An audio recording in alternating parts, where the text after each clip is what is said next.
Okay, तो इसके जो पहले शॉर्ट्स हमने डाली थी उसमें हमने पढ़ा था बॉडी पैराग्राफ का स्ट्रक्चर, और उसमें बॉडी पैराग्राफ कैसे लिखना है, कौन से कितने पैराग्राफ होते हैं, सारा कुछ। अब इसमें हम पढ़ेंगे कनेक्टर्स के बारे में।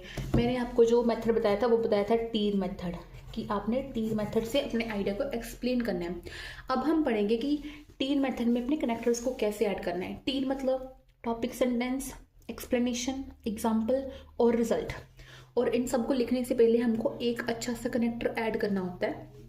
तो हम स्टार्ट करेंगे सबसे पहले बॉडी पैराग्राफ 1। इंट्रोडक्शन में कोई करेक्टर नहीं लगता। बॉडी पैराग्राफ में हमने चाहे वो किसी भी टाइप का हो, अगर हमने वो स्टार्ट करना है तो हम इसमें से कोई भी कनेक्टर यूज कर सकते हैं। To embark upon, to start with, to commence with, commencing with.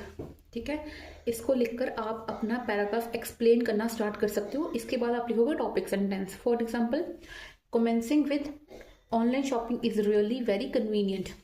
ये हो गया आपका मेन मुद्दा कि वो बहुत ही आरामदायक है, ईजी है। ठीक है, फिर उसको आगे एक्सप्लेन करना है कि वो ईजी कैसे है। एक्सप्लेन करने के लिए आप इनमें से कोई भी कनेक्टर ऐड कर सकते हो।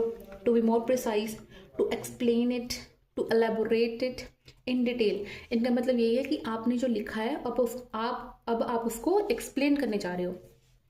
मान लो आपने एक्सप्लेन कर दिया, इट इज़ टाइम सेविंग, हमको बाहर नहीं जाना पड़ता, हमको भीड़ में नहीं जाना पड़ता, इजीली घर में बैठकर हम ऑनलाइन शॉपिंग कर सकते हैं। ठीक है, उसके बाद आपके पास कोई वैलिड से एग्जाम्पल है कि for example, work it is really very beneficial for working people, they can easily do shopping bye sitting at home. कोई वैलिड से एग्जाम्पल है आपके पास, वो लिखने के लिए आप इनमें से कोई भी कनेक्टर यूज़ कर सकते हो।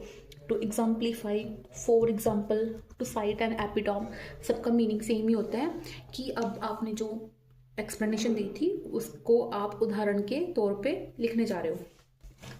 उसके बाद आता है हमारा रिजल्ट। जब भी आपने अपने पैराग्राफ को रैपअप करना होता है या फिर आपने अपने आइडिया को रैपअप करना होता है, तब आप यूज़ करते हो ये वाले टॉपिक, ये वाले connectors. Hence, therefore, consequently and for this reason. इसका मतलब यही होता है कि इन द एंड रिजल्ट ये निकलता है। तो ये था हमारा एक आइडिया या फिर एक बॉडी पैराग्राफ लिखने का। मान लो एक